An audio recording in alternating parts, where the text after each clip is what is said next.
சும்மா ஏமாத்துறாங்க, இது கடைசி காலம்லாம் கிடையாது, அப்படிலாம் சொல்ல முடியாது அப்படின்னு சொன்னாங்கன்னா, நான் உங்களுக்கு சொல்லுகிறேன், இஸ்ரவேல்னு ஒரு தேசம் இருக்கு, யூதர்கள்னு ஒரு இனம் இருக்குன்னா அது கடைசி காலம்தான். ஏன்னா அவன் கடைசி காலத்தில் மட்டும்தான் பூமியில் வருவான்னு பைபிளில் சொல்லுது. ஓசியாவின் புஸ்தகம் வாசிங்க. ஓசியாவின் புஸ்தகம் 3ஆம் அதிகாரம் 5வது வசனத்தை வாசிங்க. ஓசியா 3:5 வாசிங்கள். பின்பு இஸ்ரவேல் புத்திரர் திரும்பி தங்கள் தேவனாகிய கர்த்தரையும் தங்கள் ராஜாவாகிய தாவீதையும் தேடி கடைசி நாட்களில் கர்த்தரையும் அவருடைய தயவையும் நாடி அஞ்சிக்கையாய் வருவார்கள். அப்ப இஸ்ரவேல் புத்திரர் கடைசி நாட்கள்ல வந்தாங்கன்னா அந்த நாட்களுக்கு பேர் என்னது? கடைசி நாட்கள்னு பேர். இந்த பாருங்க, நம்ம கண்ணுக்கு முன்னாடி இந்த தீர்க்க தரிசனம் நிறைவேறிடுச்சு.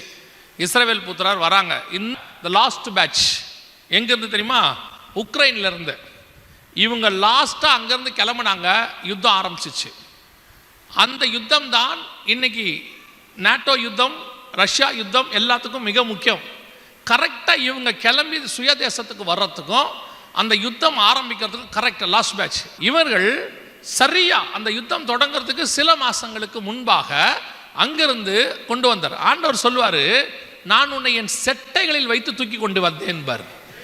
இவனை பர்ஃபெக்டா இந்த இஸ்ரவேல்காரன் திரும்பி வர்றதுங்கிறது ஒரு மிகப்பெரிய அடையாளம். ஆனால் இன்னைக்கு இந்த இஸ்ரவேல் தேசம் யாருது? இஸ்ரவேலர்கள் யார்? நம்மை பொறுத்த வரைக்கும் அவர்கள் திரும்பி வந்துட்டாங்க, அடையாளம். நான் இப்போ ஒரு சின்ன ஹிஸ்டரி சொல்ல போறேன். ஏன்னா நான் சொன்னேன்ல, பின்னாடி ஒரு பொய் வரும். இப்போ ஒரு உலகம் முழுக்க சொல்லிட்டு இருக்கிறாங்க. என்ன சொல்லிட்டு இருக்கிறாங்க? 1917 இஸ்ரவேலர்கள் வந்து அங்க இருக்கிற பாலஸ்தீனியர்களை எல்லாம் துரத்தி அகதியா மாத்திட்டு அந்த தேசத்தை பிடித்து கொண்டார்கள் அப்படின்னு அவங்க சொல்றாங்க. இதுதான் இன்னைக்கு எல்லா மீடியாக்கள்லையும் சொல்லப்படுகக்கூடியதான ஒரு மிக முக்கியமான சம்பவம். ஆக்சுவலா என்ன நடந்துச்சு அப்படிங்கிறத நீங்க தெரிஞ்சுக்கோங்க. எதுக்காகனா 2 ரீசன். ஒன்று, இஸ்ரவேலுக்காக ஆண்டவர் நமக்கு ஜெபிக்க சொல்லி இருக்கிறார். அது நம்மேல் விழுந்த கடமை. எதுக்காக அப்படின்னு கேட்டீங்கன்னு சொன்னா, எருசலேமின் சமாதானத்துக்காக என்ன செய்ய சொல்லியிருக்கிறாரு? வேண்ட சொல்லியிருக்கிறார். 2வது, இன்னைக்கு நம்ம கையில் இருக்கிற வேதமாக இருக்கட்டும் அல்லது நம்முடைய ஆவிக்குரிய வாழ்க்கைக்கு தேவையான அத்தனை காரியங்களாக இருக்கட்டும், அது இஸ்ரவேலிலிருந்து புறப்பட்டது. பரிசுத்த ஆவியானவர் எருசலேமிலே ஊற்றப்பட்டார். இன்னைக்கு நம்ம கிடைச்சிருக்கிற பைபிள் அவர்களால் எழுதப்பட்டது. அதை அவர்கள் பத்திரமாய் நம் கையில் கொடுத்திருக்கிறார்கள். ஆபிரகாமின் ஆசீர்வாதம் கிறிஸ்து இயேசுவின் மூலமாக நமக்கு வந்திருக்கிறது. நம்முடைய மூத்த சகோதரர்கள் என்று அவரை குறித்து சொல்லுகிறது. நம்ம ஆட்களுக்கெல்லாம் அதை சொல்றது கொஞ்சம் பயம். ஏன்னா இங்க இஸ்ரவேலுக்கு ஆதரவுன்னு சொன்னா அடிப்பாங்களோ. இங்க யார் என்ன சொன்னா என்ன? சத்தியம் எதுவோ சத்தியத்தின் பக்கம் நில்லுங்க, அவ்வளவுதான். சத்தியம் உங்களை விடுதலையாக்கும். அல்லேலூயா. நம்ம ஆட்களுக்கு உண்மை தெரிஞ்சா கூட பேச மாட்டாங்க சில நேரத்தில். அதுவுமே பெரிய தப்பு. நீங்கள் சத்தியத்தை அறிந்தால் பேசணும், சொல்லணும், தைரியமா பேசுங்க. சத்தியத்தை அறிந்து கொள்ளுங்கள், சத்தியத்தை பேசுங்க. இப்போ பாருங்க, இஸ்ரவேல் தேசம் 1917 வந்துச்சு அப்படிங்கிறாங்க. உண்மையிலே அப்படியான்னு கேட்டா நம்ம எல்லாருக்கும் தெரியும். நான் முதல்ல பைபிள் ஹிஸ்டரி சொல்றேன். கானான் தேசத்துக்கு ஆபிரகாம் வந்தார் இல்லையா? கானான் தேசத்துக்கு ஆபிரகாம் வரும்போது அவர் கையில் அது வாக்குத்தத்தம் பண்ணப்பட்டது. அப்போ 14ஆம் அதிகாரம் ஆதியாகமத்தில் ஒருத்தர் வந்து அப்பமும் ரசமும் கொண்டு வந்து கொடுக்குறாரு. யார் கொடுக்கறது? மெல்கிசேதேக்கு. அவர் எந்த ஊருக்காரரு? பாட்டு கூட இருக்குதே, சாலேமின் ராஜா. ஆமா, சாலேமின் ராஜாவாகிய மெல்கிசேதேக்கு. சாலேம்னா சமாதானம்னு அர்த்தம். எருசலேம் அப்படின்னா சமாதானத்தின் நகரம்னு அர்த்தம். அந்த சாலேமின் ராஜா தான் கொண்டு வந்து என்ன கொடுத்தாரு? அப்பமும் ரசமும் கொடுத்தாரு. அன்னைக்கே அந்த ராஜா ஆபிரகாமோடு கூட உடன்படிக்கை பண்ணி விட்டார். அடுத்த ஆண்டவர் ஆபிரகாம் சொன்னாரு, நீ இருக்கிற இந்த தேசத்தை நான் உனக்கு கொடுத்தேன். ஈசாக்கு கிட்ட சொன்னாரு, நீ இந்த தேசத்தை விட்டு போகாத, இதை நான் உனக்கு உங்க அப்பா கிட்ட சொன்ன மாதிரி உனக்கு கொடுத்துருவேன்னாரு. யாக்கோபு கிட்ட சொன்னாரு, நீ போ, உன்னை நான் திரும்பி கூட்டிட்டு இந்த தேசத்துக்கு வருவேன்னாரு. அன்னையிலிருந்து அந்த தேசம் அவர்கள் கையில் தான் இருக்கிறது. அதற்கு பிறகு 400 வருஷம் கழிச்சு இஸ்ரவேலர்கள் திரும்பி வந்தாங்க. எப்போ வரைக்கும் இருந்தாங்க? பாபிலோனியர் காலம் வரைக்கும் அங்கே இருந்தாங்க. அதற்கு பிறகு இயேசு கிறிஸ்து வருகிற வரைக்கும் அவங்க அங்கே தான் இருந்தாங்க. 70 வருஷம் கழிச்சு பாபிலோனில் 70 வருஷம் அடிமையாக போனாங்க. திருப்பி நெகேமியா, எஸ்ரா, எஸ்தர் காலத்தில் திரும்பி வந்தாங்க. வந்து இயேசு கிறிஸ்து வருகிற வரைக்கும் அங்கே தான் இருந்தாங்க. அப்போனா யோசித்து பாருங்க, கிட்டத்தட்ட எத்தனாயிரம் வருஷமாக அவங்க அங்கே இருந்திருக்கிறாங்கன்னு சொல்லி. அதையும் தாண்டி கிபி 70 அவங்க விரட்டப்பட்டாங்க. விரட்டப்பட்ட போது உலகம் எங்கும் சிதறி போனார்கள். 1918 இதான் ரொம்ப முக்கியம், ரொம்ப இம்பார்ட்டன்ட். முதல் உலக யுத்தம் முடியும் போது அந்த தேசம் துருக்கி கையிலிருந்து இங்கிலாந்து வசம் வந்தது. அப்போ இங்கிலாந்தினுடைய வெற்றிக்கு ஒரே ஒரு பர்சன் தான் காரணம், சார் வைஸ்மேன் அப்படிங்கிறவர். இங்கிலாந்து என்னவாயிருச்சு அப்படின்னா ஃபர்ஸ்ட் வேர்ல்டு வாரில் தோக்குற நிலைமைக்கு வந்துருச்சு. இப்போ யூத விஞ்ஞானி ஒருத்தர் சார் வைஸ்மேன் அவர் பேர், அவர் தான் ஒரு வெடிகுண்டு கண்டுபிடிச்சி கொடுத்தாரு மக்காச்சோளத்துலேருந்து.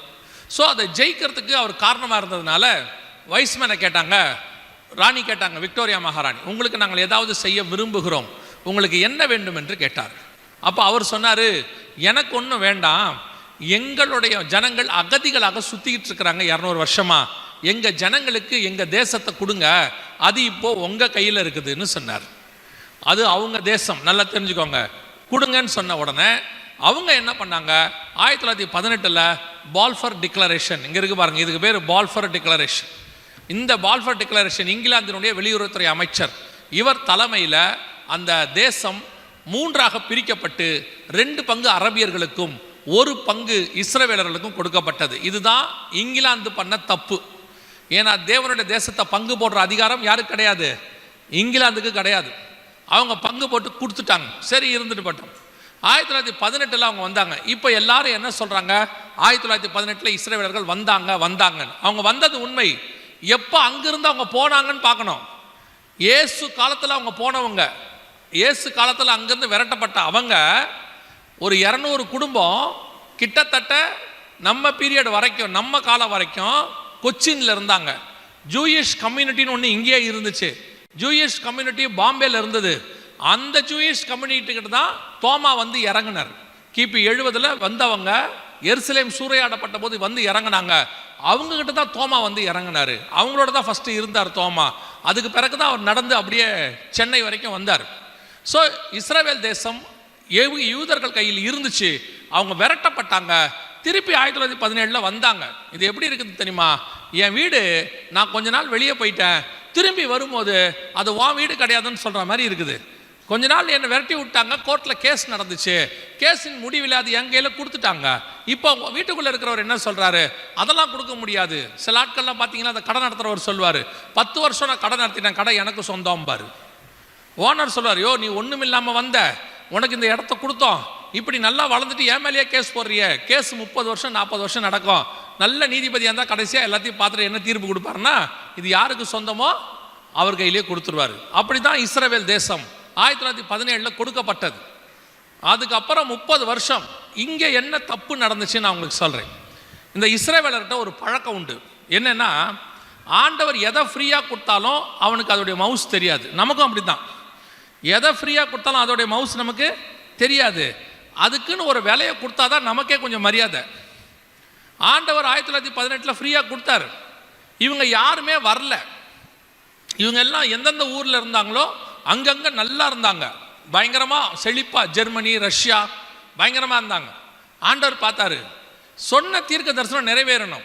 ஏசாயா புஸ்தகம் 43ஆம் அதிகாரத்தில் ஆண்டவர் ஒரு ப்ராபசி சொல்கிறாரு, வடக்கை பார்த்து இதோ வடக்கை பார்த்து கொடு என்றும் தெற்கை பார்த்து வைத்திராதும் என்று சொல்லுவேன். இங்கே சொல்கிறார் பாருங்க இந்த தீர்க்க தரிசனம், நீ பயப்படாதே, வடக்கை பார்த்து நான் உன்னோடு கூட இருக்கிறேன், நான் உன் சந்ததியை கிழக்கிலிருந்து வர பண்ணி உன்னை மேற்கிலிருந்து கூட்டி சேர்ப்பேன், நான் வடக்கை நோக்கி கொடு என்றும் தெற்கை நோக்கி வைத்திராதே என்று சொல்லுவேன். ஆண்டவர் சொன்ன தீர்க்க தரிசனம் நிறைவேறணும். இவங்கெல்லாம் வந்து சேருவாங்கன்னு பார்த்தா இவங்க யாருமே வரல, எல்லாம் அங்கங்கே ரொம்ப சந்தோஷமாக இருக்கிறாங்க. ஆண்டவர் சொன்னார், இல்லைப்பா தீர்க்க தரிசனம் நிறைவேறுது, நீங்கள்லாம் வரணும் அப்படின்னு. வரல. இஸ்ரவேல் ஜனங்களை வர சொன்னால் வரல. கர்த்தர் என்ன பண்ணுறாரு தெரியுமா, ஆமோஸ் புஸ்தகத்தில் ஒரு வார்த்தை சொல்கிறார் ஆண்டவர், உங்களை எப்படி ஏற்றுவாங்க நீங்கள் இருக்கிற இடத்துல அப்படின்னா, கோதுமை கட்டுகளை, இங்கே இருக்கு பாருங்க, கோதுமை கட்டுகள் நிறைபாரமாக ஏற்றப்பட்ட வண்டியில் இருக்கிறது போல நான் நீங்கள் இருக்கிற ஸ்தலத்தில் இருத்துவேன்.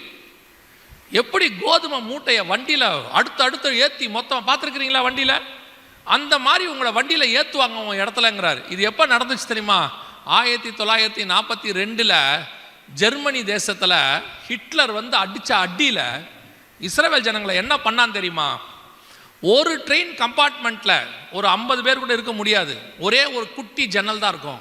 குட்டி ஜன்னல்னால் இப்போ இருக்கிற பெருசில் மூச்சு விடுற அளவுக்கு, அதில் 150 பேரை ஏற்றுவாங்க பாருங்க, ஜனங்களை எப்படி ஏற்றுவாங்க பாருங்க. இந்த தீர்க்க தரிசனம் அப்படியே ஆமோஸ் புஸ்தகம் 2ஆம் அதிகாரம், கர்த்தர் சொன்னபடி அவன் யூதர்களை மனுஷனாவே மதிக்கல. கர்த்தர் 1918 கொடுத்தாரு தேசத்தை, வான்னு சொன்னாரு, வரல, அடி அடி அடின்னு அடிச்சு கடைசி அந்த ஆமோஸ் புத்தகம் 2ஆம் அதிகாரத்தில் கடைசி வசனம் சொல்லும், பலசாலிகளுக்குள்ளே தைரியவான் அந்நாளிலே நிர்வாணியாய் ஓடி போவான் என்று கர்த்தர் சொல்லுகிறார். அப்படி ஆக்கி விட்டான். இதான் யூதனுடைய நிலைமை அன்னைக்கு ஜெர்மனியில். இதில் 1942 43 நடந்துச்சு. ஹிட்லர் சாகிறதுக்கு முன்னாடி நடந்தது. நான் உங்களுக்கு திருப்பியும் சொல்லுகிறேன், கர்த்தர் உங்களுக்கு ஒரு காரியத்தை சொல்லும் பொழுது நலமாய் இருக்கும் பொழுதே அதை செய்வது நல்லது. அப்படி செய்யாம நீங்க கொஞ்சம் உங்க அறிவை யூஸ் பண்ணி பின்னாடி பார்க்கலாம், அப்ப செய்யலாம், இப்ப செய்யலாம்னு யோசிச்சிங்கன்னா அதற்கு ஒரு விலை கொடுக்க வேண்டி இருக்கும். அந்த விலை பெயின்ஃபுல்லாக இருக்கும். ஆண்டவர் சில காரியத்தை சொல்லும் போது நமக்கு எப்படி தோணும் தெரியுமா? ஐயோ, நமக்கு ஆண்டவரை விட அறிவு ஜாஸ்திங்கிற மாதிரி யோசிப்போம். சில நேரத்தில் இவங்க ஆண்டவருக்கே ஆலோசனை கொடுப்பாங்க. ஆண்டவரே இப்படி செஞ்சா என்ன, அப்படி செஞ்சா என்ன. ஆண்டவர் பார்ப்பாரு, சரி உன் இஷ்டப்படி செய். நான் சில நேரங்களில் சொல்லுகிறேன், கர்த்தர் நமக்கு ஆசீர்வாதமான காலத்தை தான் வைக்கிறார். நம்முடைய தேவன் கரத்தில் தீமை என்பது கிடையவே கிடையாது. ஆண்டவர் சொல்லும் போது செஞ்சிட்டிங்கன்னா உங்களுக்கு நல்லது. உங்கள் படிப்பறிவு, உங்களுடைய ஞானம், உங்கள் அனுபவ அறிவு, உங்ககிட்ட இருக்கக்கூடியதான சில இந்த கமெண்ட்ரிஸை படிச்சுட்டு அப்படியே அறிவு பொத்துக்கிட்டு கொட்டும். என்னாலுக்கு தெரியாதா, நான் யார் தெரியுமா, என்னால் முடியாதா. ஆண்டவர் சொல்வார், சரி போயிட்டு தான் வாயேன். ஆண்டவர் சொல்ல, போயிட்டு தான் வா, என்ன செய்ய முடியும், போது, வேறு வழி கிடையாது. போயிட்டு அடி வாங்கி மிதி வாங்கி ஏதோ வந்து நிற்கிறான் பாருங்க, எப்படி நிற்கிறான் பாருங்க. நல்லபடி 1918 வந்திருந்தா அவன் பாட்டுன்னு ஒழுங்காக சட்டை பேண்ட்டோட வந்திருப்பான். எப்படி வந்திருக்கான் பாருங்க. அதான் நடந்துச்சு. 1943 வந்தார்கள். அதற்கு பிறகு அறிவு வந்துச்சு. அடி வாங்கின பிறகு தான் என்ன வந்துச்சு, அறிவு வந்துச்சு. நாலாபுறத்தில் இருந்து அப்போ தான் முடிவு எடுக்கிறான், என்னுடைய தேசம் என்பது எப்போவுமே என் தேசம்தான். எந்த ஊருக்கு போனாலும் என் தேசம் என் தேசம்தான். இப்போது ஓடி வந்தாங்க எல்லா பக்கத்தில் இருந்தோம். 1948 அவர்களுக்கு சுயதேசம் ஃபார்ம் ஆச்சு. இதுதான் ஃபர்ஸ்ட் வார் ஸ்டார்ட் ஆகுது, முதல் யுத்தம். என்ன யுத்தம் தெரியுமா? 1948 இவங்க வந்தாங்க. நல்லா கவனிங்க, இதுக்கப்புறம் தான் நான் சொன்ன பொய்யை இப்போ சொல்ல போகிறாங்க இவங்க எல்லாரும். அந்த என்ன பொய்ன்னு உங்களுக்கு சொல்கிறேன். இவங்க வந்துட்டாங்க. வந்த பிறகு 1948 மே மாதம் 14ஆம் தேதி இவங்களுக்கு சுதந்திர தினம். இங்கே இருக்கு பாருங்கள். ஃபர்ஸ்ட் கிங் வராரு. எசேக்கியேல் 37 24 25 சொல்லப்பட்டதான முதல் ராஜா வராரு. இஸ்ரவேலுக்கு 3000 வருஷம் கழிச்சு ராஜா வரார். ரெகபியாம், எரேபியாம், எக்கோனியா அவங்க காலத்துக்கு பிறகு ராஜான்னு ஒருத்தர் இஸ்ரவேலுக்கு இப்போ தான் வரார். 1948 மே 14 7 நாடுகள் சேர்ந்தாங்க ஒன்றா. Iraq, Iran, Jordan, Egypt, Syria, இவங்க எல்லாம் ஒன்றா சேர்ந்தாங்க. சவுதி அரேபியா எல்லாம் சேர்ந்து, இவங்கெல்லாம் first world war, second world வாரில் அனுபவம் வாய்ந்த நாடுகள் ஒன்றா சேர்ந்து இஸ்ரவேலுக்கு எதிராக முதல் யுத்தம் தொடங்குறாங்க. இந்த யுத்தத்தில் என்ன சொல்கிறாங்கன்னா, உள்ளே இருக்கக்கூடிய பாலஸ்தீனர்களை பார்த்து சொல்கிறாங்க, அரபியர்களை பார்த்து சொல்கிறாங்க, நாங்கள் இப்போது இந்த யூதர்கள் மேலே யுத்தம் பண்ண போகிறோம். நீங்கள் எங்களுடைய சகோதரர்கள். இந்த யுத்தத்தில் நாங்கள் உங்களை கொல்ல விரும்பவில்லை. ஆகவே நீங்கள் கொஞ்சம் வெளியே வந்துருங்க. ஒரு நாள் இல்லை 2 நாள் இந்த யுத்தம் முடிஞ்சிடும். ஏன்னா இவங்க உருவாகி 1 நாள் தான் ஆகுது. நாங்கள் 7 பெரிய நாடு, ஒரே நாளில் இல்லை 2 நாளில் இந்த யுத்தம் முடிஞ்சிடும். நீங்கள் வெளியே வந்துடுங்க, யூதர்கள் மொத்தத்தையும் அழிச்சிடுவோம். இஸ்ரவேலர்கள்ங்கிறதான ஒரு ஆட்களே உலகத்தில் இருக்க மாட்டாங்க. ஹிட்லர் வச்ச மிச்சத்தை நாங்கள் க்ளோஸ் பண்ணுறோம். அதற்கு பிறகு இந்த தேசத்தை உங்கள் கையில் நாங்கள் கொடுத்துட்றோம் அப்படின்னு சொல்லி இந்த 7 நாடுகள் சொன்னாங்க. அப்பொழுது இஸ்ரவேலுக்கு பிரதமராக இருந்தவர் பெயர் பென்கூரியன், டேவிட் பென்கூரியன். அவர் சொன்னார், அப்போ ஜே போஸ்ட் அப்படின்னு ஒரு பத்திரிக்கை இருக்குது, இதை இருப்பாருங்க, இது பேர் பாலஸ்தீனியன் போஸ்ட், பின்னாட்கள் அதுக்கு பேர் ஜே போஸ்ட். அந்த பத்திரிகையிலையும் சொன்னார், ரேடியோலையும் பேசினார். அவர் சொன்னார், வெளியே போக வேண்டாம், நாம் சகோதரர்கள் சேர்ந்து சண்டை பண்ணுவோம், முடித்த பிறகு நாம் எல்லாரும் பேசி வார்த்தையில் எல்லாத்தையும் தீர்த்து கொள்ளலான்னார். ஆனால் அன்றைக்கி இருந்த அரபியர்கள் கேட்கல. அவங்கவுங்க எங்கெங்கே இருந்தாங்களோ அப்படியே வெளியே வந்துட்டாங்க எல்லையை விட்டு. சண்டை ஆரம்பிச்சிச்சு. ஆனால் சண்டை 1 நாள் 2 நாளில் முடியலை. கிட்டத்தட்ட 2 வருஷம் நடந்துச்சு. ஆனால் நடந்தது என்ன தெரியுமா? 7 வழியாய் வந்தார்கள், 7 வழியாய் ஓடி போனார்கள். பிறந்த 1 நாள் குழந்தை இஸ்ரவேல், கர்த்தர் அவனுக்கு உதவி செய்தார். அவன் 7 நாடுகளையும் ஜெயித்தான். தேசம் இஸ்ரவேல் வசப்பட்டது. இதுதான் ஃபர்ஸ்ட் வார். அந்த வாருக்கு பேர் த வார் ஆஃப் இண்டிபெண்டன்ஸ் பேர். The war of independence first war 1948 May 15 start ஆச்சு. 2 வருஷம் யுத்தம் நடந்துச்சு. எல்லா இந்த யுத்தத்தில் இஸ்ரவேலர்கள் ஜெயிச்சதே ஒரு பெரிய வரலாறு, ஒரு தனி புக்கே இருக்கு. ஏன் தெரியுமா? இந்த யுத்தத்தில் அவங்க ஜெயிக்கல, ஏன்னா அவங்ககிட்ட பெரிய படபலம் ஒன்றும் கிடையாது. ஜெயிச்சது கர்த்தர். அந்த யுத்தத்தில் நடந்த சாட்சிக்கே தனி புக்கு இருக்கு. எதிரிகள் எழுதின சாட்சியும் இருக்கு, இஸ்ரவேலர்கள் எழுதின சாட்சியும் இருக்கு.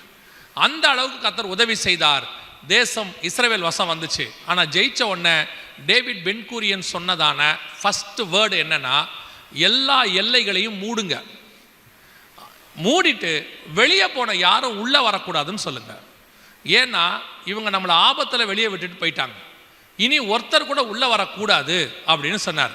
அப்படி வெளியே போன அவர்கள் தான் இன்னைய வரைக்கும் பாலஸ்தீன அகதிகள். இவன் எல்லைக்கு அவங்க வெளியே இருக்கிறாங்க. இப்போவும் தெரிஞ்சுக்கோங்க, அவங்க வெளியே இருக்கிறாங்கல்ல, அந்த இடமும் இஸ்ரவேல்து தான், அதுவும் இவங்க தேசம்தான். இப்போ இவங்க ரூமில் சண்டை நடந்துச்சு, ஹாலில் சண்டை நடந்தோடனே இவங்க என்ன பண்ணாங்க, ஹாலுக்குள்ளே பாம்பு வந்தோடனே சண்டை நடந்துச்சு. உடனே இவங்க என்ன பண்ணாங்க, இவங்களை விட்டுட்டு வெராண்டாவுக்கு போயிட்டாங்க, இல்லை வீட்டுக்கு வெளியே போய் நின்றுக்கிட்டாங்க. இவங்க நிற்கிற இடமும் யாருது தான் தெரியுமா, இஸ்ரவேலுக்குரியது தான். இப்போ டேவிட் பென்கூரியன் எல்லையை மூடிட்டார். வெளியே வர சொன்னாங்க பாருங்க 7 நாடு. இவங்களும் அவர்களை ஏற்றுக்கொள்ளவில்லை. அந்த 76 ஆண்டு காலமாக அவர்கள் அங்கே இருக்கிறார்கள். அவர்களுக்கு பேர் தான் பாலஸ்தீன அகதிகள். இன்னைக்கு என்ன மீடியாவில் சொல்றா, இஸ்ரவேலர்கள் துரத்திட்டாங்கன்றான். 1948 சரித்திரம் இருக்கு. இன்னொரு விஷயம் தெரியுமா, அவன் துரத்தி இருந்தானா இந்த 76 வருஷமும் பாலஸ்தீனர்களுக்கு வேலை, கரண்ட், பால், தண்ணி அத்தனை யார் கொடுக்குறா தெரியுமா, இஸ்ரவேலர்கள் தான் கொடுத்துக்கிட்டு இருக்கிறாங்க. இஸ்ரவேலர்கள் கொடுக்காவிட்டால் பாலஸ்தீனர்களுக்கு வேலையே கிடையாது. ஏன்னா அதுக்கப்புறம் உள்ளதெல்லாம் பாலைவனம். இன்னைக்கும் இஸ்ரவேலர்கள் தான் பாலஸ்தீனர்களை போஷித்து இருக்கிறாங்க.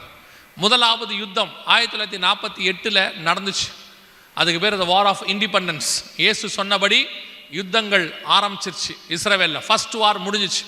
அந்த வார் முடியும் போது இஸ்ரவேலுடைய எல்லை பெருசாயிருச்சு. ஏன்னா இவங்களை அடிக்க வந்தாங்கல்ல, இவங்க நாட்டுக்குள்ளே அவன் போயிட்டான், உள்ளே போய் முழுசும் பிடிச்சிட்டான். ஸோ முதலாவது யுத்தம் ஃபர்ஸ்ட் வார். ரெண்டாவது இந்த வார் எதுக்காக அப்படின்னு கேட்டிங்கன்னா, இஸ்ரவேல்னு ஒரு தேசம் இருந்தால் அதுக்கு தலைநகரம்னு ஒன்று இருக்கணும். 1948 அவங்க ஃபார்ம் ஆகும்போது டெல் அவீவ் அப்படின்னு ஒரு பட்டணம் தான் தலைநகராக இருந்துச்சு. ஆனால் இஸ்ரவேலை பொறுத்த வரைக்கும் அவர்களுக்கு தலைநகரனாலே எதுதான் தெரியுமா, எருசலேம் தான் தலைநகரம். சரி, 1948 ஏன் ஐநா சபை இஸ்ரவேலுக்கு தலைநகராக எருசலேமை கொடுக்கவில்லை அப்படின்னு கேட்டால் அதுக்கு 2 ரீசன் இருக்கு, மிக முக்கியமான ரீசன். ஒன்று ஸ்பிரிச்சுவல் ரீசன், இன்னொன்று உலக பிரகாரமான ரீசன். ஸ்பிரிச்சுவல் ரீசன் என்ன அப்படின்னா, வாசிங்க மீகாவின் புஸ்தகம் 3ஆம் அதிகாரம் 12வது வசனத்தை வாசிங்க. மீகா 3:12 வாசிங்க. ஆகையால் உங்கள் நிமித்தம் சீயோன் வயல்வெளியைப் போல உளப்பட்டு எருசலேம் மண்மேடுகளாய் போகும், ஆலயத்தின் பர்வதம் காட்டு மேடுகளாய் போகும். இது எதை பற்றின ப்ராஃபஸினா, எருசலேமை பற்றினது. எருசலேம் மண்மேடுகளாகி போகும். எதனால் இந்த ப்ராஃபஸி? இதே காரியம் எரேமியா 26 இருக்குது. கவனிங்க, இந்த எருசலேமுக்குள்ள எரேமியா 26 நீங்கள் அங்கே போய் படிச்சு பாருங்க. தேசம் முழுக்க விக்கிரக ஆராதனையாமா. கர்த்தர் அருவருக்கிற எல்லா காரியங்களும் தேசத்தில் இருந்துச்சாமா. வசனம் சொல்லும், ஒவ்வொரு பச்சையான மரத்துக்கு கீழையும் நீ விபச்சாரம் பண்ணினாய், அதாவது வழிபாடு. ஒவ்வொரு மலைக்கு மேலையும் நீ வேசித்தனம் பண்ணினாய். கர்த்தருக்கு அருவருப்பான வழிபாடுகள். ஆண்டவர் சொல்றாரு, உன் தேசம், உன் மலைகள் மொட்டையடிக்கப்படும், உன்னுடைய தேசம் பாழாய் போகும், மண்மேடாகி போகும். கர்த்தருக்கு பிடிக்காத சில விஷயங்கள்ல ஒன்று என்ன அப்படின்னு கேட்டீங்கன்னு சொன்னா, விக்கிரக ஆராதனை. இந்த விக்கிரக ஆராதனை கர்த்தர் அருவருக்கிற மிக முக்கியமான விஷயம். எருசலேமையே மண்மேடாக்கி போட்டார் பாருங்க. எருசலேமே மண்மேடாயிருச்சு. நம்மெல்லாம் எம்மாத்திரம். ஆண்டவர் ரொம்ப அருவருக்கிற காரியங்கள்ல ஒன்று, எருசலேமை முழுக்க மண்மேடாக்கி போட்டு விட்டார். இது ஸ்பிரிச்சுவல் ரீசன். உலக பிரகாரமாக என்ன ரீசன் அப்படின்னு கேட்டிங்கன்னா, எருசலேம் 3 முக்கியமான மதங்களுக்கு மைய இடம். நான் ஏற்கனவே சொன்னேன், யூதர்களுக்கு ஆபிரகாம் காலத்திலிருந்து, 2வது இஸ்லாமியர்களுக்கு, 3வது கிறிஸ்தவர்களுக்கு. என்னக்காக அப்படின்னு கேட்டிங்கன்னா, நம்முடைய ஆண்டவர் அங்கே கழுதையில் ராஜாவாக உள்ளே நுழைந்தார் எருசலேமுக்குள்ள. அங்கே அவர் அடிக்கப்பட்டார், புறம்பே கொலை செய்யப்பட்டார், எருசலேம் தேவாலயத்தில் உலாவினார். அதனால் எருசலேம் நமக்கெல்லாம் என்னது முக்கியமான இடம் அப்படின்னு ஐநா சபை சொல்லுச்சு. நல்லா தெரிஞ்சுக்கொள்ளுங்க, நமக்கு எருசலேம் மாம்சத்தின்படி முக்கியமான இடம் கிடையாது. மாம்சத்தின்படி முக்கியமான இடம் கிடையாது. கொஞ்சம் புரிஞ்சுக்கோங்க. 1970களுக்கு மேலே ஒரு ஆவி பிடிச்சி தமிழ்நாட்டை ஆட்டிக்கிட்டு இருக்குது. என்ன ஆவி தெரியுமா? எருசலேம் புனித பயணம்னு ஒன்று இருக்கு, இஸ்ரவேல் புனித பயணம். அதுக்கு பேர் என்னன்னு கேட்டிங்கன்னா ஹோலி லேண்ட் டூர் அப்படின்னு. எருசலேம் ஹோலி லேண்டு கிடையாது, எருசலேம் ப்ராமிஸ்டு லேண்ட், வாக்கு தத்தம் பண்ணப்பட்ட பூமி. உங்களுக்கும் எனக்கும் புனித ஸ்தலம்னு ஒன்று இந்த பூமியில் கிடையவே கிடையாது. எங்கே முழங்கால் படியிட்டு பாவ மன்னிப்பை நாம் கேட்கிறோமோ தேவன் அங்கேயே நம் பாவத்தை மன்னிக்க வல்லமை உள்ளவராய் இருக்கிறார். அவ்வளோதான். இந்த புனித ஸ்தலம்னு போய் நான் திருப்பி சொல்கிறேன், அது ப்ராமிஸ்டு லேண்ட், ஆபிரகாமுக்கு வாக்கு தத்தம் பண்ணப்பட்டது. ஆனால் புனிதம் கிடையாது. இப்போ நம்ம ஆட்கள்லாம் சுற்றி பார்க்க போகிறாங்க, அது உங்கள் இஷ்டம். உங்கள் ஏரியாவில் எல்லாம் ரட்சிக்கப்பட்டாங்க, இனி சுவிசேஷம் சொல்கிறதுக்கு ஆத்மாவே இல்லை, எங்கள் வீட்டில் பணம் பின்னாடி பீரோக்கு பின்னாடி கொட்டி வச்சுருக்கோம், என்ன பண்ணுறதுனே தெரியல, வேலையும் இல்லை, சும்மா தான் இருக்கேன் அப்படிங்கிறவங்க எருசலேம் டூர் போயிட்டு வாங்க. ஒரு தப்பும் கிடையாது. இங்கேயே ஆத்மாவை ரட்சிக்கப்படாமல் இருக்குது. இங்கேயுமே நார்த் இந்தியாவிலேருந்து சவுத் இந்தியா வரைக்கும் ஊழியத்துக்கு பணம் தேவைப்படுது. நான் எங்களை சொல்லலை, கிராமங்களுக்கு போங்க, மிஷனரிகளை பாருங்கள், எவ்வளவோ தேவை இருக்குது. இதெல்லாம் விட்டுடுறிய, இங்கேருந்து புனித பயணம் கிளம்பி போயிடுறியா, சரி அதையும் தாண்டி ஏதோ பார்க்குற ஆசை போகிறீங்க, போயிட்டு வாங்க. அங்கே போய் இந்த புனித பயணம் சேட்டைன்னு ஒன்று பண்ணுறீங்கல்ல, மண் அள்ளிக்கிட்டு வருது, கல் அள்ளிக்கிட்டு வருது, யோர்தானில் போய் தண்ணி அள்ளிக்கிட்டு வருது. நாங்கள் ஆண்டவரை ஏற்றுக்கொண்ட புதுசில் ஒலிவ எண்ணெய் எடுத்துகிட்டு வருவாங்க, பாட்டிலாக குட்டி குட்டியாக புனித எண்ணெய், அதுக்கு பேர் வந்து ஹோலி ஆயில், கொண்டு வந்து ஒரு ட்ராப்பு தடவி விடுவாங்க சிலுவை மாதிரி நெத்தியில். என்னன்னு கேட்டால் எருசலேமில் வாங்கின ஒலிவ எண்ணெய் இப்போ எல்லா ஷாப்பிங் மால்லையும் கிடைக்குது. இப்போ ஒலிவ எண்ணெயை நிறுத்திட்டான். அப்புறம் கொஞ்ச நாள் எடுத்துகிட்டு வந்து எக்காலம் ஊதுனாங்க. அப்புறம் கொஞ்ச நாள் எடுத்துகிட்டு வந்து உடன்படிக்கை பெட்டி வச்சுருந்தாங்க. சேட்டை. எது ஒன்றுமே இந்த பூமியில் நமக்கு புனிதம்னு ஒன்று கிடையவே கிடையாது. நமக்கு புனிதம்னு ஒன்று இருக்குதுன்னா நம்முடைய தேவன் ஒருத்தர் மேலே உட்காந்துருக்கிறாரு, அந்த ஸ்தலம் தான் புனித ஸ்தலம். இங்கே பிஸ்னஸ் ஆயிடுச்சு. ரொம்ப கேர்ஃபுல்லாக இருந்து கொள்ளுங்க. இந்த எருசலேம் 1948 இஸ்ரவேல் வசம் வரல. ஆனால் கர்த்தர் என்ன சொல்கிறாருன்னு வாசிங்க. சகரியாவின் புஸ்தகம் 12ஆம் அதிகாரம் 6வது வசனம் வாசி. சகரியா 12:6 வாசி. அந்நாளிலே யூதாவின் தலைவரை விறகுகளுக்குள்ளே எரிகிற அக்கினி அடுப்புக்கும் வைக்கோல் கட்டுகளுக்குள்ளே எரிகிற தீவெட்டிக்கும் ஒப்பாக்குவேன். அவர்கள் வலதுபுறமும் இடதுபுறமாக புறப்பட்டு சுற்றிலும் இருக்கிற எல்லா ஜனங்களையும் பட்சிப்பார்கள். எருசலேம் திரும்பவும் தன் ஸ்தானமாகிய எருசலேமிலே குடியேற்றப்பட்டிருக்கும். இந்த சகரியா 12:3 6 வரைக்கும் இருக்கிற வசனம் தான் இப்ப நடந்துட்டு இருக்குது. 2018 அந்த ப்ராஃபஸி நிறைவேறினது. சகரியா 12, 3, 4, 5, 6 இந்த ப்ராஃபஸி நிறைவேறினது 2018 இப்போ வரைக்கும். எருசலேம் திரும்பவும் தன் ஸ்தானமாகிய எருசலேமிலே குடியேற்றப்பட்டிருக்கும். 1967 எருசலேம் மீண்டும் இஸ்ரவேல் வசம் வந்தது. ஆண்டவர் சொன்னார், திருப்பி எருசலேம் வரும்னு சொன்னார். எருசலேம் ஜூன் மாதம் 1967 5ஆம் தேதி நடந்ததான 6 நாள் யுத்தத்தில் எருசலேம் இஸ்ரவேல் வசம் வந்துச்சு. கர்த்தர் சொன்னபடி துல்லியமாய் ஒரு சிட்டி 2000 வருஷம் கழிச்சு அதே ஸ்தானத்தில் அவர்கள் கைக்கு வந்து சேர்ந்தது. அல்லேலூயா. அதாவது உள்ள போறாங்க பாருங்க, இதான் அபிஷியலாக யூதர்கள் எருசலேமுக்குள்ளே நுழையிறது. கவனிங்க, ஒரு பட்டணம் இல்லாமல் போய் திருப்பி அதே இடத்துக்கு 1900 வருஷம் கழிச்சு வந்தது என்று சொன்னால், அதே பேரோட வந்தது என்று சொன்னால், உலகத்திலேயே ஒரே ஒரு பட்டணம் தான் உண்டு, அது எருசலேம் பட்டணம் மட்டும்தான். இதை விட பெரிய பட்டணம் பாபிலோன், தீரு, அப்புறம் வந்துட்டு எத்தனையோ பட்டணங்கள் வேதத்தில் வாசிக்கிறோம். பாபிலோன், தீரு, நினிவே எதுவுமே இல்லை, எல்லாம் தண்ணிக்குள்ளே போயிடுச்சு, இப்போ இல்லை. ஆனால் திருப்பி 1900 வருஷம் கழிச்சு எருசலேம் வந்துடுச்சு, அதே ஸ்தானத்துக்கு வந்துடுச்சு திருப்பியும். இதுவே பெரிய தீர்க்க தரிசனம். அதே மாதிரி அப்படியே வந்திருக்குது பாருங்க, திருப்பி கொண்டாண்டார் பாருங்க. அதை செய்ய ஒரே ஒருத்தரால் தான் முடியும், அது நம்முடைய ஆண்டவராக இயேசு கிறிஸ்து ஒருத்தரால் மட்டும்தான் முடியும். ஒரு அவங்க வந்து தேவனுக்கு விரோதமான காரியம் ஈடுபட்டாங்கன்னு சொல்லி அவங்கள வேலி எடுத்து அவர்களை மேய்ந்து போடப்படும்னார். ஏசாயா 5:7 இருக்கும். மேய்ந்து போடப்பட்டது, அடிக்கப்பட்டாங்க, துரத்தப்பட்டாங்க, தேசம் பாழா போச்சு, மண்மேடாச்சு, பாலைவனமாக மாறிடுச்சு. அதே தேவன் சொல்றாரு, திருப்பி அவர்களை கொண்டு வருவேன், நாட்டுவேன், கட்டுவேன், அவர்கள் வனாந்தரம் வயல்வெளியாய் மாறும் எல்லாம் சொன்னாரு. கர்த்தர் சொன்னபடி துல்லியமாய் தீர்க்க தரிசனம் நிறைவேற்றி விட்டது. எருசலேம் குடியேறப்பட்டு விட்டது. இப்படி ஒரு தேவனால செய்ய முடியும்னா அது நம்ம தேவனால மட்டும்தான் செய்ய முடியும், வேற எந்த தேவனாலையும் முடியாது. நான் உங்களுக்கு சொல்றேன், ஒருவேளை சில காரியங்கள் உங்களுக்கு சொல்லியிருப்பாங்க, அவ்வளோதான் முடிஞ்சு போச்சு, இல்லை, ஓவர், ஃபினிஷ்ட், டாக்டர் சொல்லுவாங்க, இதுக்கப்புறம் சான்ஸே இல்லைங்க. ஏன்னா தேவன் எட்டர்னல் காட், அவர் நித்திய தேவன், அவருக்கு முடிவே கிடையாது. எவனாவது ஏதாவது உனக்கு முடிஞ்சிருச்சுன்னு சொன்னானா தைரியமா சொல்லுங்க, எனக்கு முடிவு கிடையாது, என் தேவனுக்கு முடிவு கிடையாது, எங்களுக்கும் முடிவு கிடையாது. எந்த முடிஞ்சதையும் திருப்பி திறக்க கர்த்தர் வல்லமை உள்ளவராக இருக்கிறார். யோசிச்சு பாருங்க, சாராளுக்கு வயசாகி போச்சு, கர்ப்பம் செத்து போச்சான், அந்த கர்ப்பத்தையும் திறந்துட்டார். மரியாளுக்கு புருஷனே அறியலையா, கர்ப்பம் ஓப்பனே ஆகலையா, அந்த கர்ப்பத்தையும் கர்த்தர் ஓப்பன் பண்ணிட்டாரு. செத்து போன கர்ப்பத்தையும் கர்த்தர் ஓப்பன் பண்ணுவாரு, திறக்காத கர்ப்பத்தையும் ஓப்பன் பண்ணுவாரு. தேவனால் கூடாத காரியம் ஒன்றும் இல்லை. யாராவது ஏதாவது முடியாது, ஆவாது, உன் வியாபாரம் அவ்வளோதான், முடிஞ்சு போச்சு, தொலைஞ்சிருச்சு, நாசமா போயிட்ட, உருப்பட மாட்டேன்னு சொன்னா நீங்கள் சந்தோஷப்படுங்கள். இதுக்கப்புறம் தான் நம்ம தேவன் கிரியை செய்ய போறாருன்னு அர்த்தம். எனக்கு ஆண்டவர் சொல்லி கொடுத்தது ஒரே ஒரு லைன் தான். கிட்டத்தட்ட நான் 10 வருஷமா அந்த லைனை வச்சிருக்கிறேன். கர்த்தர் கரத்தில் எண்டே கிடையாது, பெண்டு தான்.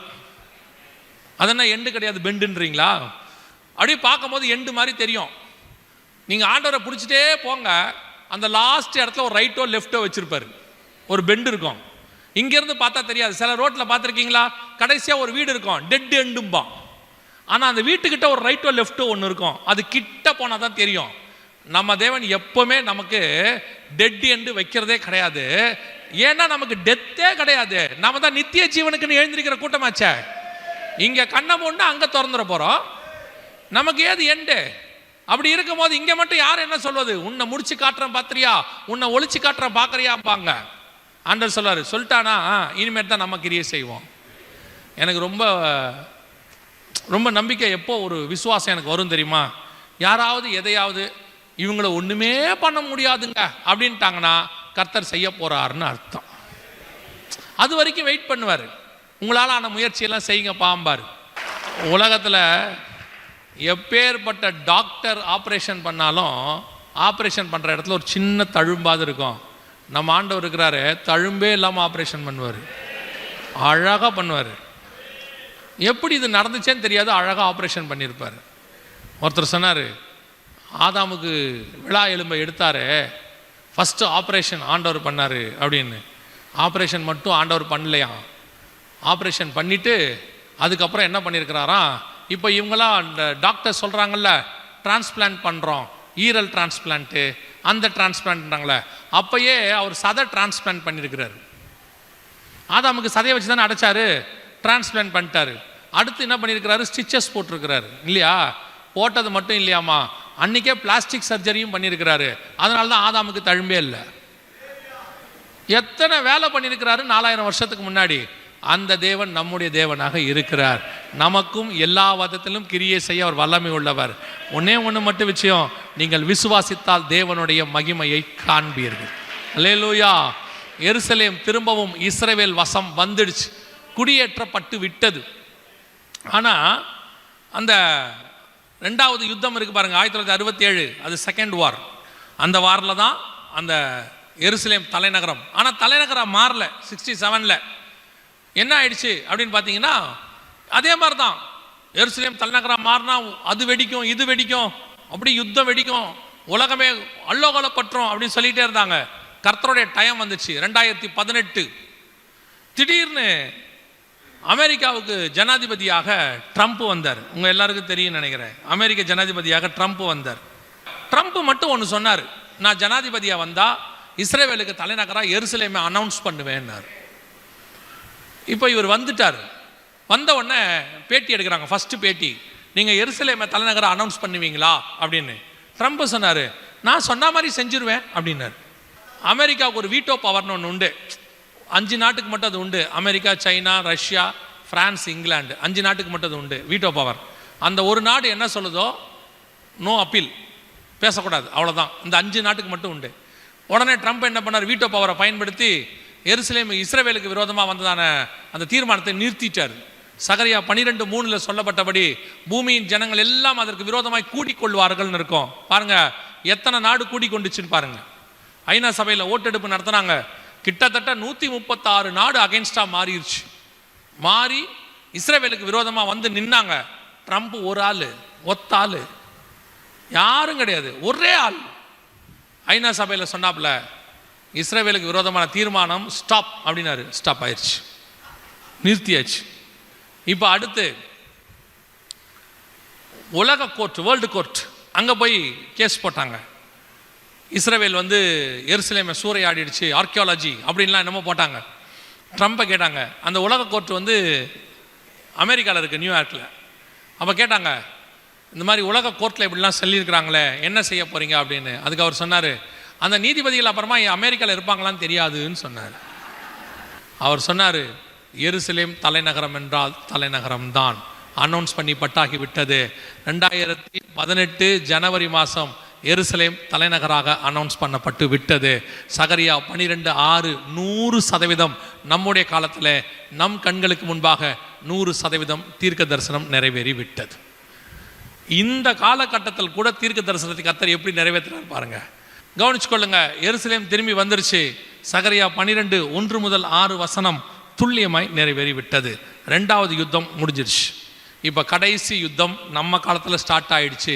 இதான் மிக முக்கியமான யுத்தம். கவனிங்க, எருசலேமிலே 3வதாக தேவாலயம் இருக்கணும்.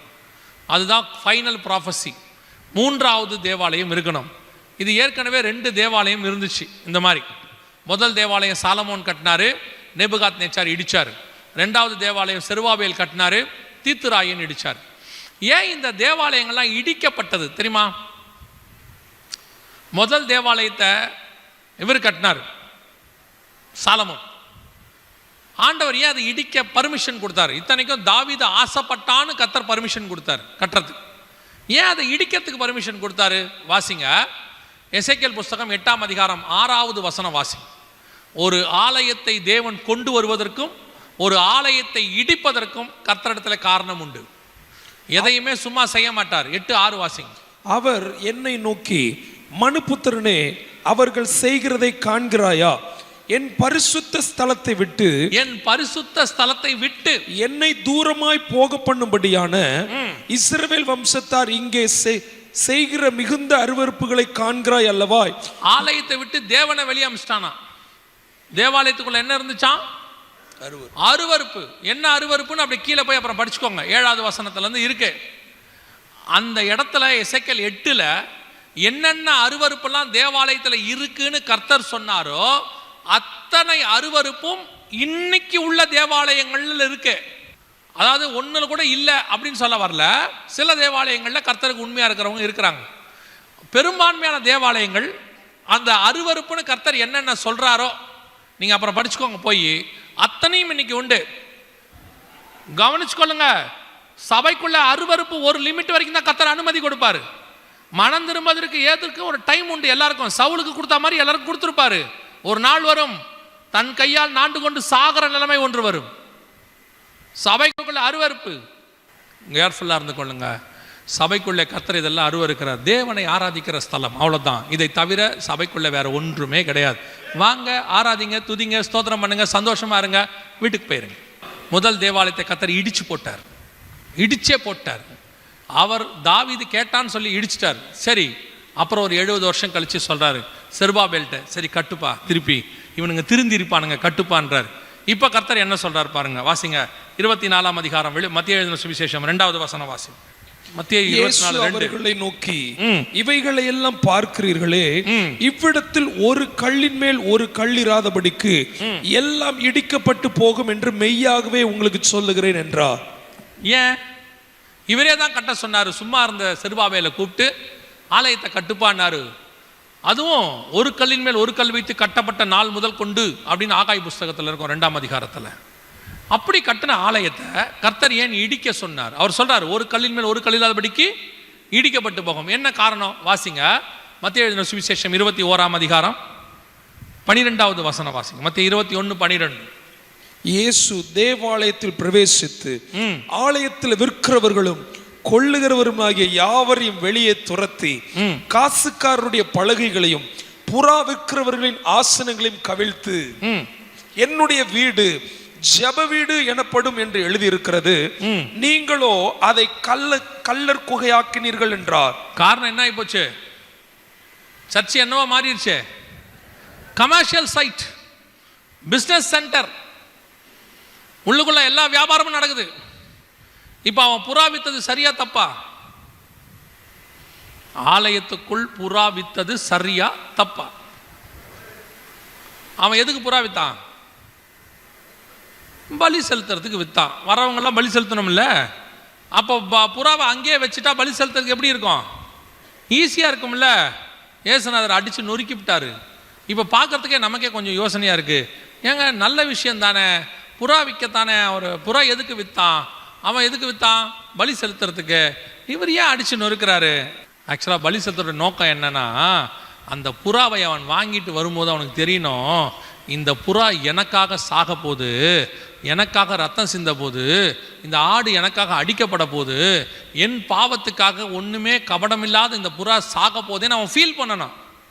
அதுக்கு தான் பலி. பலி பிஸ்னஸ் ஆயிடுச்சு. இப்போ கொஞ்சம் அப்படியே யோசிச்சு பாருங்க. புறா விற்கிறது தப்புன்னா புறா பிரியாணி விற்கிறது சரியா தப்பா? What you say? எதுக்கு விற்கிறீங்க பிரியாணி?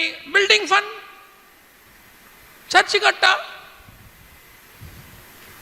கவனிங்க, சர்ச்சு கட்டணுன்றது கர்த்தர் முடிவு பண்ணிட்டார்னா அதை கட்டுகிறவனை கொண்டு வந்து வாசலை நிற்க வச்சு கொடுக்க தேவன் வல்லமை உள்ளவராக இருக்கிறார். ஏன்னா அவரே சொல்றாரு, என் ஆலயத்தை நான் கட்டுவேன். எல்லாருக்கும் தேவை உண்டு. எல்லாருக்கும் ஒவ்வொரு காலத்தில் ஊழியத்தின் பாதையில் தேவை வரும். அந்த தேவை வரும்போது சர்வ வல்லமையுள்ள தேவன் ஆட்களை எழுப்புவார். யோசிச்சு பாருங்க, வனாந்தரத்தை திடீர்னு ஆசாரிப்பு கூடாரம் கட்ட சொல்றாரு. அதுவும் சும்மா சொல்லலை. 12 கல்லு 12 கலரு. ஆசாரியனுக்கு ட்ரெஸ் இந்த கலரு, தலப்பாக இப்படி இருக்கணும், மேஜை இப்படி இருக்கணும், குத்து விளக்கு இப்படி இருக்கணும், அது பசும் பொண்ணு, இது வெங்கலம், அது கொப்பேறு மரம், சீத்தி மரம், இப்படி சொல்றார். ஒவ்வொன்றா சொல்றார். 10 மூடுதிரை. ஒவ்வொரு மூடுதிரையும் ஒவ்வொன்று, ஒன்று ஆட்டுத்தோல், ஒன்று மாட்டுத்தோல். இவ்வளவுக்கும் எங்க போறது? வனாந்தரத்துல. இப்போ ஆசாரிப்பு கூடாரத்தினுடைய லிஸ்ட் எடுத்தீங்கன்னா தூத்துக்குடியில் வாங்க முடியாது உங்களால. எல்லாத்தையும் சென்னையில் வாங்க முடியாது, அவ்வளோத்தையும் வாங்க முடியாது. ஒவ்வொரு பொருளுக்கும் ஒவ்வொரு இடத்துக்கு போகணும். இவனை பார்த்து ரொம்ப கேஷுவலாக சொல்கிறார் ஆண்டவர், வனாந்தரத்தில் நான் சொல்கிற மாதிரி கட்டிட்டு போன்றார். எங்கே அந்த பொருள் வரும்? எப்படி வந்துச்சு? ஜனங்க எல்லாருமே ஒரே நாள் நைட்டில் கிளம்புனவங்க, நைட்டோட நைட்டாக கிளம்புனாங்க. நம்ம பாஷையில் சொல்லணும்னா எங்கேருந்து வந்துச்சு? ஆண்டவர் சொன்னார் மோசையை பார்த்து, ஒரே ஒரு வாட்டி அனௌன்ஸ் பண்ணு மோசே. என்ன பண்ண போகிறோம்? ஆசாரிப்பு கூடாரம் கட்ட போகிறோன்னு மட்டும் அனௌன்ஸ் பண்ணு மோசே. ஒரே ஒரு தடவை தான் அனௌன்ஸ் பண்ண மோசே. ஆசாரிப்பு கூடாரத்தில் இவர் என்னென்ன சொன்னாரோ அத்தனையும் பக்கத்து கூடாரத்தில் தான் எல்லாமே இருந்தது. அத்தனையும் இந்த கூடாரத்துக்கு வந்து சேர்ந்தது. எப்போ தெரியுமா? இவர்கள் புறப்படும் போதே எகிப்திலேயே கொள்ளையிட்டார்கள் இருக்குல்ல. எதுக்காக கொள்ளையிட்டாங்க தெரியுமா? ஆசாரிப்பு கூடாரத்துக்கு தேவையான அனைத்தையும் எகிப்திலிருந்து புறப்படும் போதே கர்த்தர் ரெடி பண்ணி கொடுத்துட்டார். அந்த தேவன் தான் உங்களையும் என்னையும் சபை கட்ட சொல்லுவார், எல்லாத்தையும் கட்ட சொல்லுவார். நம்ம இன்னைக்கு கட்ட சொல்றாருன்னா இதுக்கான தேவைக்குரியதை ஏற்கனவே ரெடி பண்ணிட்டு தான் கர்த்தர் அந்த வேலையை ஆரம்பிக்கவே சொல்லுவார். நீங்களும் நானும் தேவனுடைய ஆலயத்தை கமர்ஷியல் சைட்டாக மாற்ற வேண்டிய அவசியம் கிடையாது. தேவனுடைய ஆலயத்துக்கும் வியாபாரத்திற்கும் சம்பந்தம் இல்லை. விசுவாசிகளுக்கும் சொல்றேன், சபைக்குள்ள உட்காந்துக்கிட்டு புடவை வியாபாரம் பண்றது, நீ வெளியே செஞ்சா கூட உன்னை மன்னிச்சிருவாரு, உள்ள செஞ்சா கண்டிப்பா நீ நடுத்தரில் நிப்ப. இப்ப நீங்க என்ன நினைக்கிறீங்க தெரியுமா? எதுக்கு பாஸ்டர் இந்த ஆளை கூப்பிட்டாரு? அப்படிதான் நினைக்கிறீங்க. ஏன்னா நீங்க பண்றதெல்லாம் சொல்லக்கூடாது. சபைக்குள்ள உட்காந்துக்கிட்டு வட்டி கூடுறான், உருப்படவே மாட்டேன். நீங்க கேட்டா சொல்றது அநியாய வட்டி இல்ல, நியாய வட்டி 4 தான், வெளியே 10. செத்திங்க. நீங்க வாங்குற வட்டி பணத்தை ஹாஸ்பிட்டல்ல கொடுக்காம விடவே மாட்டார் கர்த்தர். கேர்ஃபுல்லா இருந்து கொள்ளுங்க.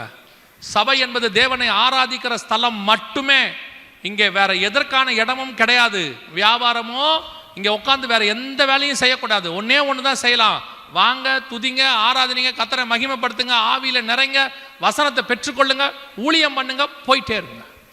இதை தவிர்த்து சபைக்குள்ள என்ன செய்யக்கூடாது? No business. பிஸ்னஸ் வெளியே பண்ணிக்கோங்க, அது உங்க இஷ்டம்.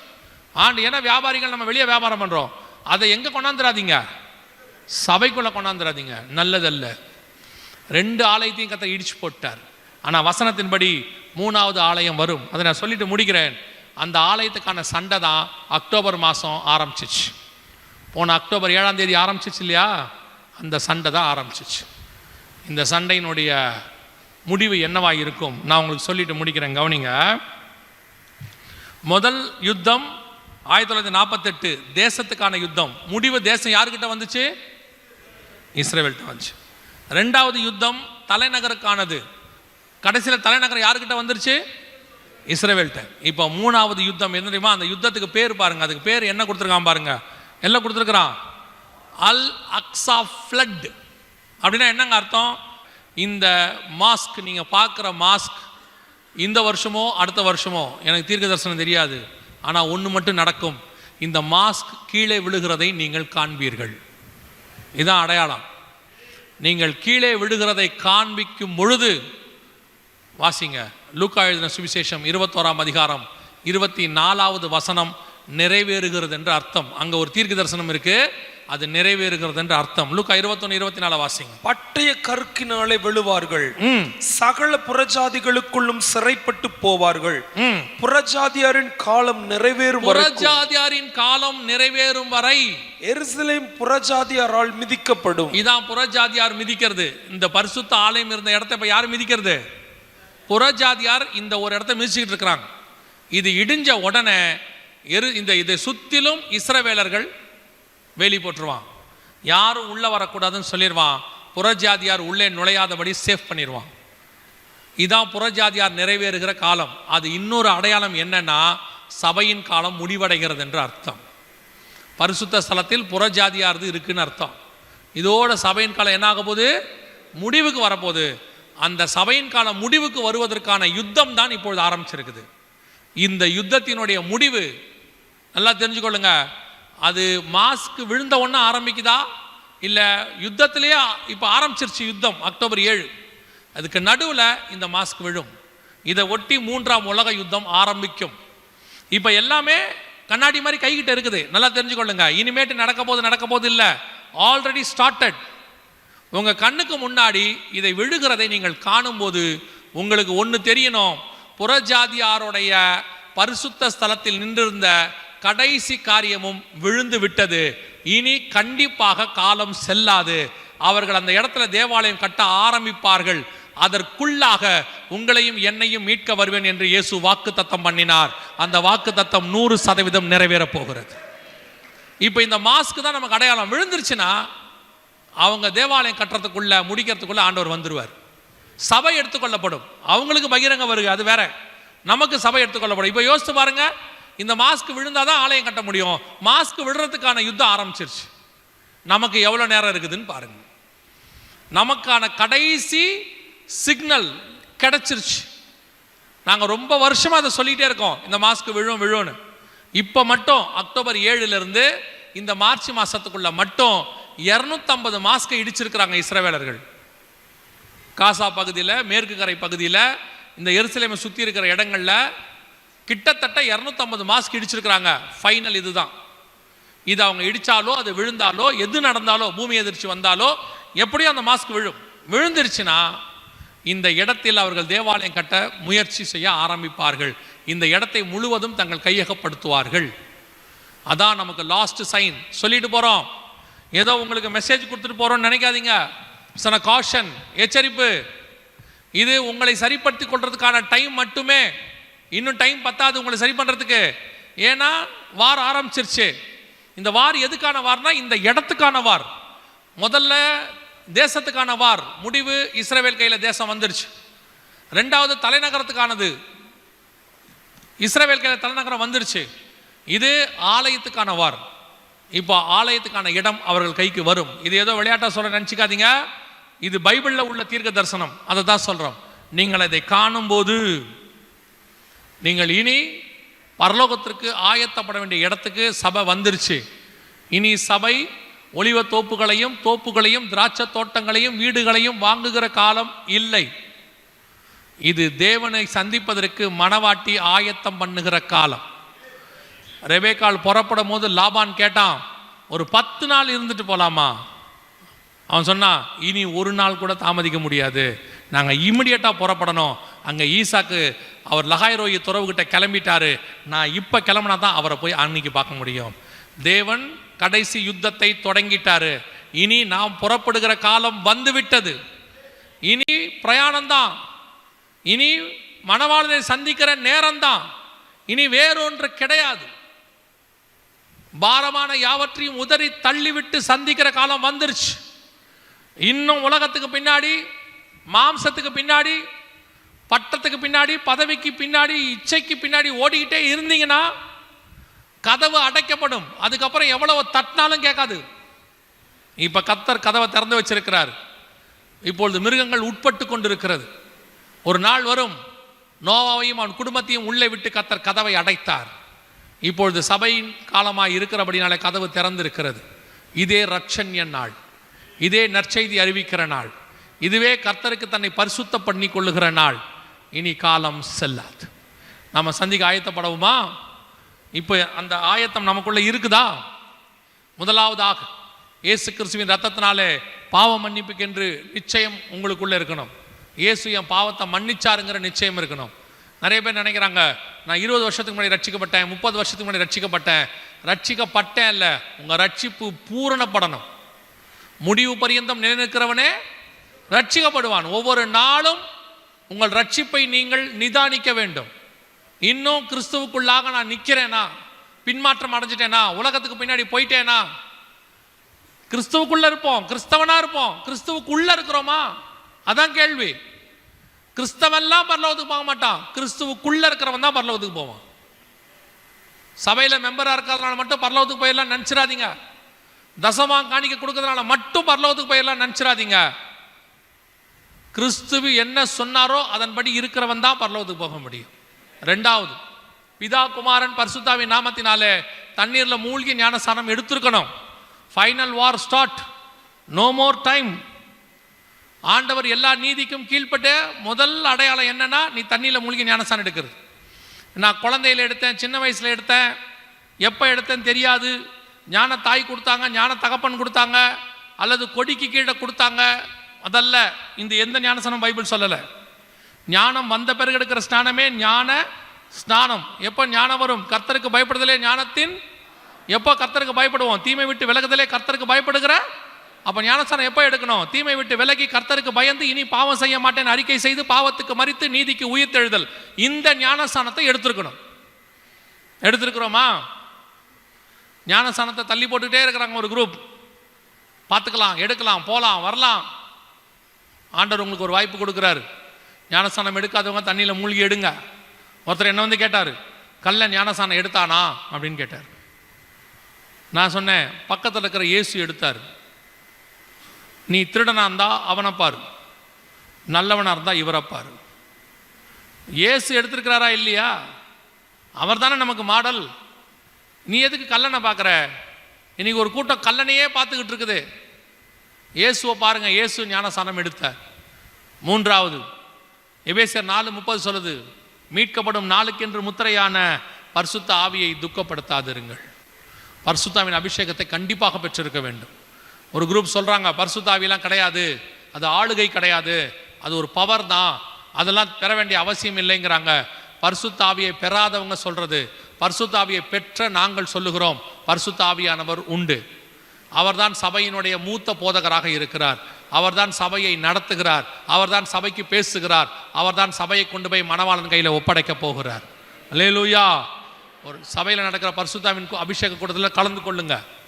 ஒருவேளை அப்படி அபிஷேக கூட்டத்தில் கலந்து கொள்ள முடியாது, வீட்டுக்கு தெரியாமல் வரேன், என்ன செய்யணும் அப்படின்னா, வீட்டில் யாரும் இல்லாத போது கதவை சாத்திக்கிட்டு முழங்கால் போட்டு உண்மையாக ஜெபம் பண்ணுங்க.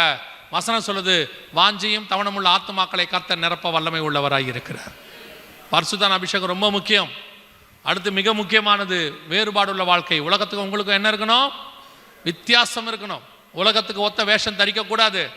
எப்படி இருந்தாலும் பரலோகத்துக்கு போயிடலான்னு பைபிள் சொல்லவே இல்லை. ஆனால் இப்படி இருந்தால் தான் போக முடியும்னு பைபிள் சொல்லியிருக்குது. இன்னைக்கு ஒரு கூட்டம் ஏமாத்திட்டு இருக்குது. கவலைப்படாத, கர்த்தர் கிருபை உள்ளவர், நித்திய கிருபை, நீ என்ன செஞ்சாலும் கூட்டிகிட்டு போயிடுவார் அப்படின்னு. என்ன செஞ்சாலும் கூட்டிகிட்டு போகிறவராக இருந்தால் யூதாஸை கூட்டிகிட்டு போயிருக்கணும். என்ன செய்கிறவராக இருந்தால் கூட்டிகிட்டு போகிறவராக இருந்தால் சவுலை கூட்டிகிட்டு போயிருக்கணும். நல்லா தெரிஞ்சுக்கொள்ளுங்க, இந்த கிருபை இருக்குதே, அது பரலோகத்துக்கு இல்லாத வழியை திறந்து கொடுத்த தேவன் நம்மளை போகிறதுக்கான ஒரு கிருபை கொடுத்துருக்காரு. அதான் கிருபை. இன்னைக்கு பாவம் செஞ்சாலும் கிருபையாக இருந்தால் ஆண்டவர் கிருபையாக இருக்கிற போயிடலான்னு ஒரு பொய்யான மாயையான ஒரு உபதேசம் போயிட்டுருக்கு.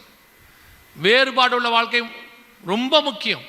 ஆண்டவர் தெளிவாக சொல்கிறார், ஒரு தடவை பிரகாசிக்கப்பட்டும் இனி வரும் பலன்களை அறிந்தும் பரிசுத்த ஆவியை பெற்றும் பின்வாங்கி போனவர்கள் மறுபடியும் கிறிஸ்துவை சிலுவையில் அறைகிறவர்களாக இருக்கிறபடியினாலே அவர்களை மீட்கப்படுவது கூடாத காரியம்னு இருக்கு. பரிசுத்த ஆவியை பெற்று பின்மாற்றம் அடைஞ்சிட்டாலே உனக்கு மீட்க முடியாதுன்னு இருக்கு. ஒரு குரூப் சொல்லிட்டு இருக்கிறான், எப்படி இருந்தாலும் பரலோகத்துக்கு போயிடலான்னு. எபேசியர் 6:4 இருக்குது. ரொம்ப கேர்ஃபுல்லாக இருந்து கொள்ளுங்க. இப்படி இருந்தால் தான் போக முடியும்னு பரலோகம் சொல்லுது. அப்படி இருந்தால் தான் போக முடியும். அடுத்தபடியாக மிக முக்கியமானது சுவிசேஷம் அறிவித்தல்.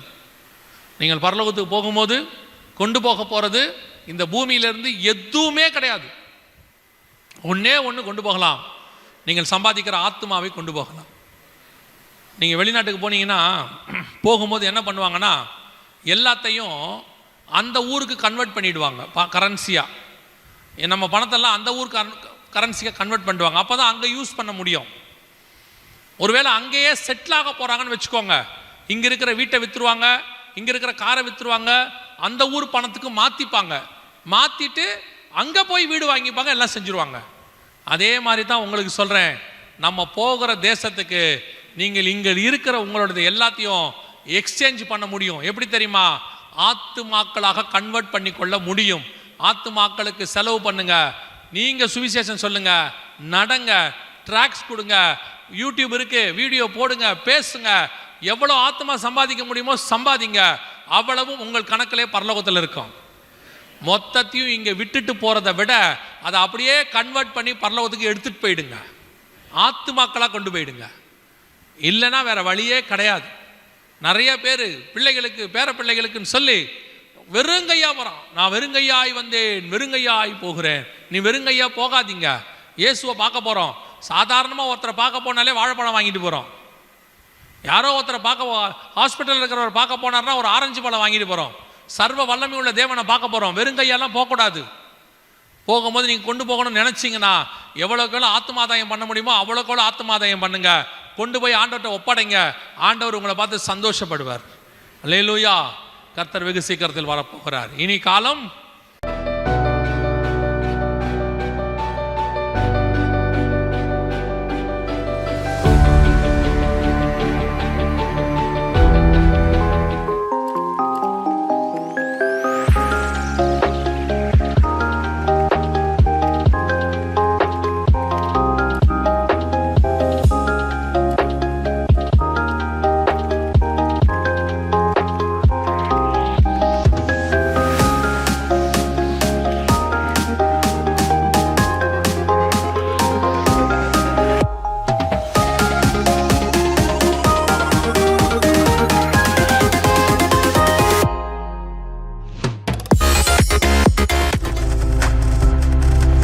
நீங்கள் பார்த்துக் கொண்டிருப்பது உங்கள் ஜாய் டிவி. உங்கள் துக்கம் சந்தோஷமாய் மாறும்.